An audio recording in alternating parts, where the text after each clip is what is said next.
11th century manuscript. Oh, we can take a look at that as well. Yes, after this, because it's cool. It's not often out. But we start with this Greek Gospel book.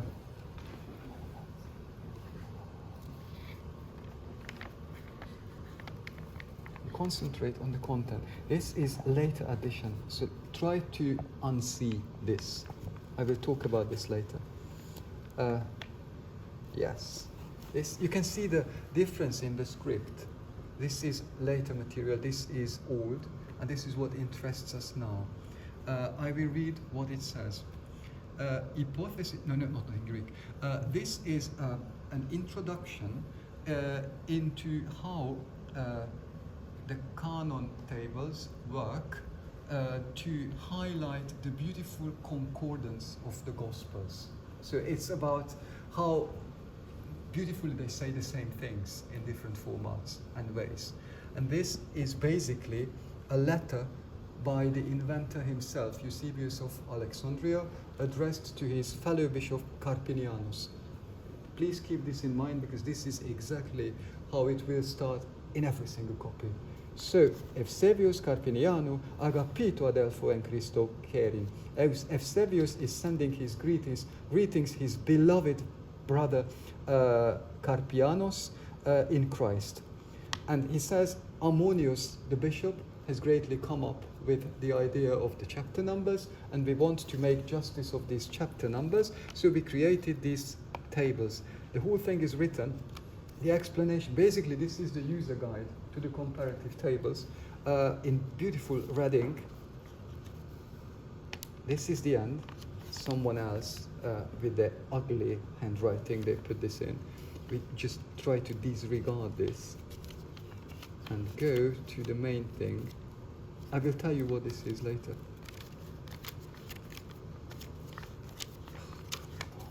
Yes. You see how beautiful? And this is the thing itself. So previously, red ink, user guide. Eusebius' letter to Carpinianus, his beloved brother, about how this all works. Actually, you can see how he explains. First canon compares 4, the second one compares 3, and so on. And finally, the thing themselves. This is canon 1, comparing 4, Matthew, Mark, Luke, and John. Matthew 9 equals Mark 2, Luke 7, John 10. Matthew 14 equals Mark 4, and so on. Just like that, but please come over. I think there is space here, because it is very beautiful, I have to say. You can see this is original, actually. They inserted these little curtains to protect the tables, but this is that boring stuff of comparing the Gospels, but done in a very beautiful way, because it's always architectural in nature, the way they do it, and but every single one is different from the other. And we will see various examples of how this is translated into various cultures, but I want you to know how this all works, but now I hope you do. So this is canon 1. Actually, they spell it out. This is canon 1, in which the 4 are being compared. So page 1. This is canon 2, in which 3 are compared. We put this back. And you can see the 3. Maybe you can see, you are closer. You see? Matthew, Mark, and Luke, 3. And they are compared. If you turn the page, the ugly handwriting going.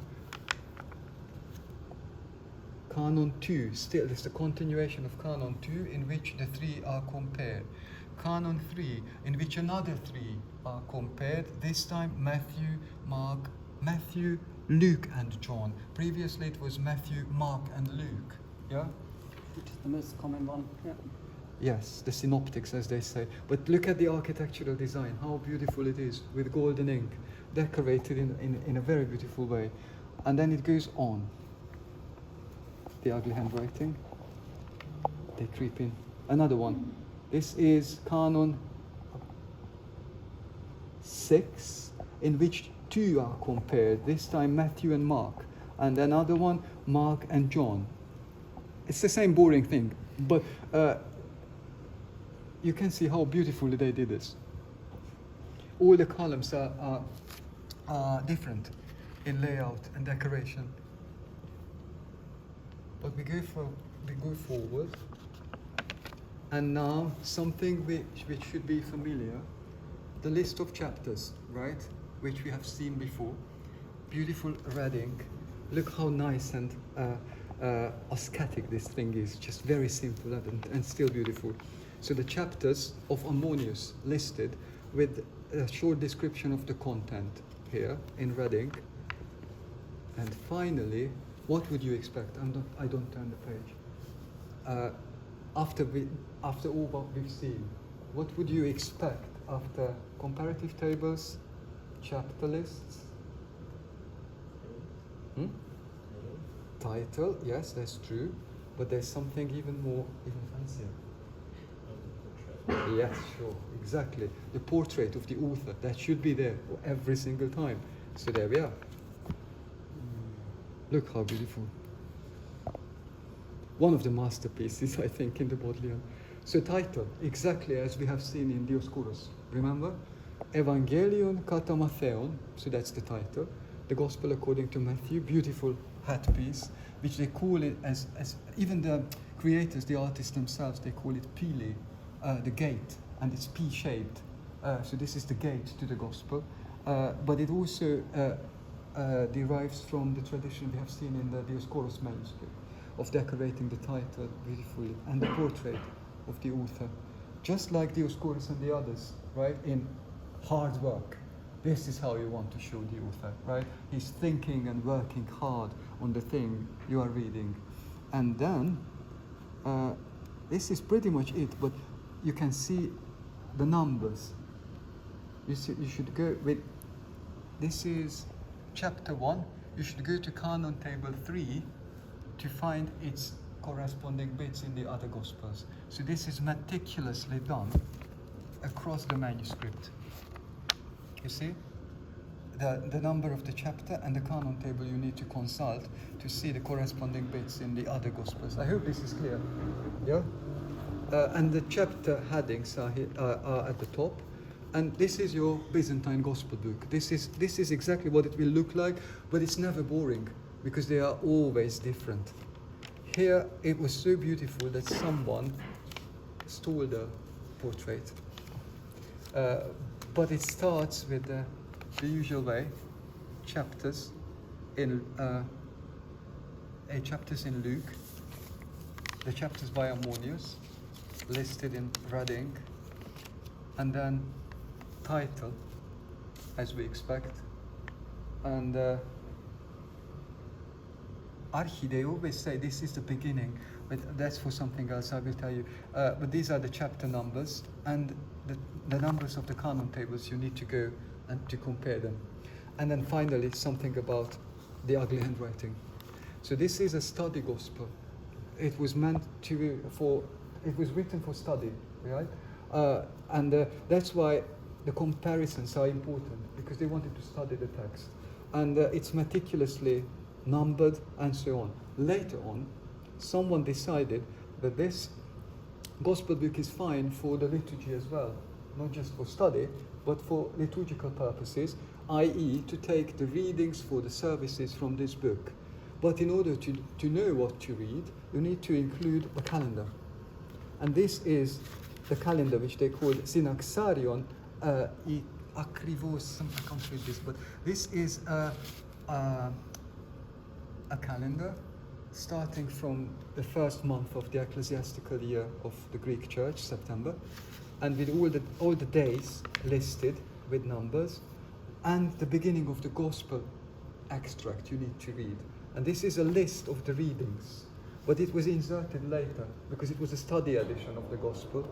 Ooh, this is a sign that we need to go. And they found the empty pages, and they inserted the calendar of the Gospel readings into those pages much later. This is 11th century Gospel book, and this is 14th century hand, inserting the calendar. And these things you find here with the archi is telos. is basically marking the feast days, the days when you need to read that, and cleverly, Archi tell us, saying where you need to start. You need to start here, and telos means you need to finish here. I mean, good luck reading this in a hardly lit church with these indications, but this is exactly what it says. Savato and yes. So this is Saturday on the first week of Great Lent, and you start here and finish here. But this is all secondary. It was meant to be a beautiful study edition of the Greek Gospel, and now we see two more to see how it is reflected in other traditions. Before we dissolve for another break, this is Ethiopian, just like that one, and it was so beautiful originally that they stole the beginning, of course. So you need to believe me that this contained the comparative tables in a very beautiful way, but I can't prove that right now. What I can do is, this was meant to be, I mean, this is actually the Gospel of Matthew, starting from chapter 6 or something like that, because all the rest was taken. But the other Gospels, yes. So this is Ethiopian translation, but it doesn't matter, because what you have is the list of chapters in the exact same way, right? As we saw it in the Greek tradition, and also in the classical manuscripts. And then, what would you expect then? What's the next bit? A picture of both. A Picture of both. This should be Luke, believe it or not. But you see how far we are. Now we are in Africa. Ethiopian translation, but the system is still the same. And it's very, very funny, not funny, very interesting to see how the idea is appropriated by the cultures, the different cultures. We have here the title page we have seen in the classical manuscripts. This is the Pili, the Greek one.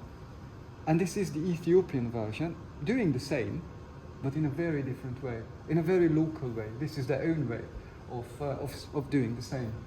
And I find this always very cool. You see, this is beautiful, but I wouldn't say that isn't, right? It is very nice in its own way, and the Pili is there, but this is an Ethiopian one. So I leave this open so that we can see the last one, the other one here. And now someone can tell me the language of this. Definitely not Greek, and definitely not Ethiopian. Okay, you can start with this, but this is a different one. This is Syriac, but it will not be Syriac.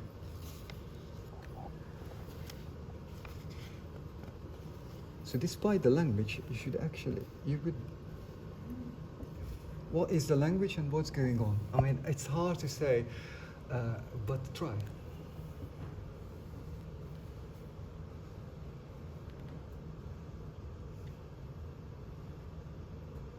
What language? Anyone? Come over. Maybe the winning bid is lurking somewhere here. It's not that. It's a different one. No, that would be that. Oh. It's a later. Amhara is a later version of the Ge'ez of the Ethiopian church. This is another one. Caucasus. Armenian, and this is, okay, I'll show you, because you need to see the correspondence between them. So what's going on these pages is exactly the same as here. So now I hope you remember Eusebius to Carpinianus, his friend, giving the user guide to the comparative tables, and this is the same in Armenian translation.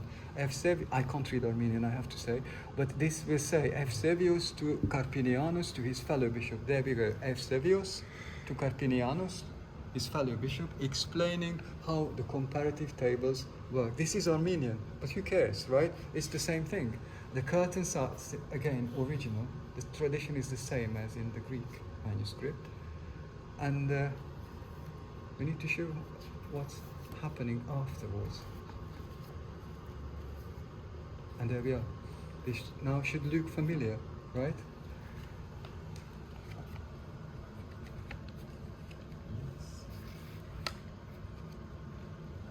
Same thing. Now we know, without even being able to read Armenian, that this is Canon 1, in which the 1, 2, 3, 4 are being compared. Numbers are Armenian numbers, which means Armenian alphabet is being reused as numbers, but that should not surprise us. It's the same in Ethiopian and in Greek as well. And Canon 1, right? 4 Gospels being compared. But look at the layout. So it's architectural design. Is it the same? It is not the same. Similar, but very Armenian, and very dissimilar. Very different from Ethiopian.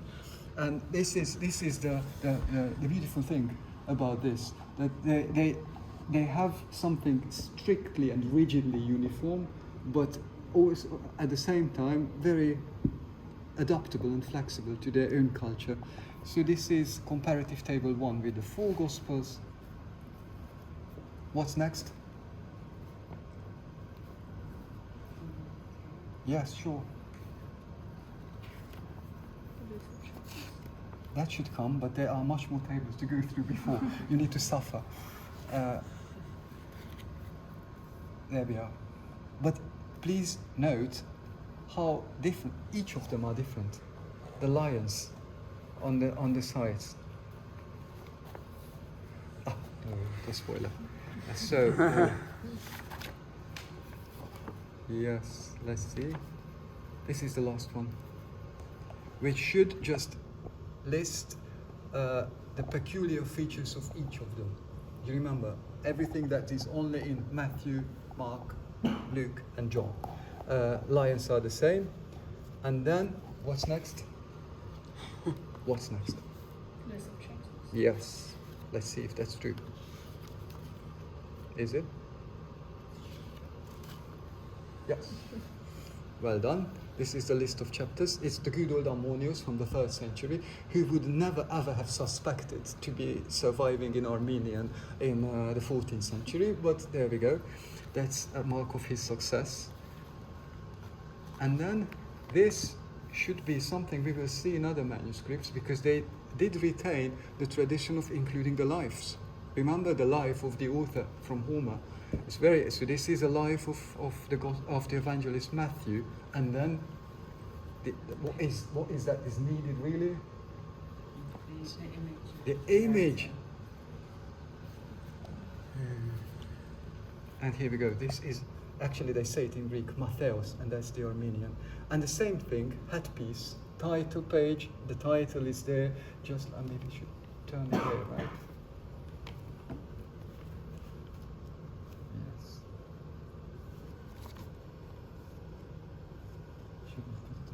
Yes. So the same thing in Armenian. The portrait of the author, the pili, the title page, which comes from the classical manuscripts, of course, and the beginning of the Gospel now in Armenian. So you see, same thing. The only difference is that that's Luke, because Matthew was stolen, but otherwise it's doing the same thing in 3 different traditions and cultures, which all do it in their own way. Right? It's very uniform and still very peculiar to each of these cultures. So this is where we stop and do another swap. Yeah?